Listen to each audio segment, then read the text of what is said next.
What has stood out to you most about your new coaches and your new teammates? My coaches, I say, they're very detail-oriented. Coach D-Lou, I love the way he coaches. I love his style of coaching, and it really motivates me to come to practice every day and do things earlier or later. I'm trying to really get into the groove of doing that. So, yeah, I can't do nothing but talk positive on that. And how about your teammates, especially your fellow defensive tackles and the O linemen you go up against in practice? So they some guys for sure. I ain't gonna lie to you. They some guys. It's good competition. Everybody working to outwork each other, but we all getting better every day. Yeah, can you just take us through the process of what led you to Miami? What stood out during the process when you were in the portal, and just why Miami? When I first came to Miami for my visit, it was just different. I'm not gonna lie. It was a great vibe. I came into the facility, everything. I don't want to say it filled my eyes, but it filled my eyes, like in a good way though, for sure. What's kind of been the biggest adjustments going from La Tech to Miami too, whether it be like, away from football, in the facilities, and things like that? The biggest adjustment, I would say, first and foremost, class. I'm trying to just go to class every day, make sure my grades are good, because without the athletics, you can't even play ball. But outside of the classroom, it's just me getting in the groove, like I said, coming in and just getting the work that I can get in. For people that don't know your play style, how would you describe yourself as a D tackle? For my play style, I like to compare myself to an Aaron Donald and a Fletcher Cox kind of mix, but obviously I'm still working to harp on my skills, make sure I do everything right every play, and just be consistent, because that's what they are. Going against like the interior offensive linemen in practice, just what have you noticed about them, and who stood out to you so far? Who stood out to me, I believe, is Coop. He a baller, I'm not gonna lie.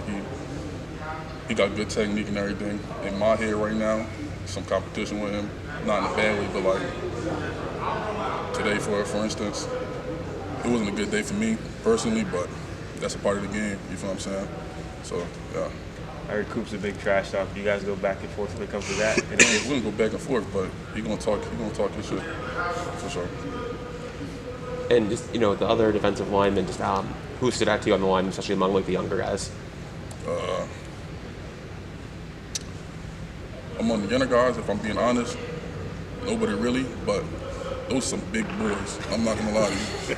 I be talking to some of them, and it's like they tell me they're freshmen. I'm like, damn, I thought you was like a junior or senior or something like that. But they definitely got that size on them. It's just a matter of getting the technique down. Who's helped you the most that's been here in Miami just to get you through the transitional process of learning the defense and just learning everything? I say D-Lou and JT, because they're my defensive line coach, and they're gonna make sure I get the plays doing right every play. And again, they make sure I harp on that technique. There's not one play where I don't have technique and they don't tell me that I'm not doing it right. They're gonna correct me every single time. What's the main message from Coach Lewis to you in particular, things that he's always saying in practice? One thing that he says every day, you gotta, the first thing I would say, when the ball moves, I'll move. That means get on the ass. Get on the ass from the rip. As soon as you step on the field, you want to go. It's no easing around, it's no oozing around when you on the field. It's straight business. I just want to talk about your journey leading up to Miami. Just what are some things that you learned from going through all that you did to get here that you think is going to help you at this level?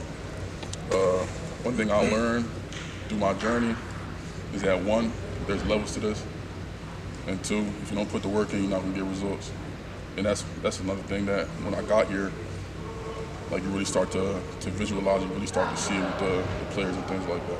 And then I want to ask you, obviously making the jump from G5 to Power 4, just what are your thoughts about that adjustment? And obviously, I know you're going to say you're ready for it, but what are your thoughts on that?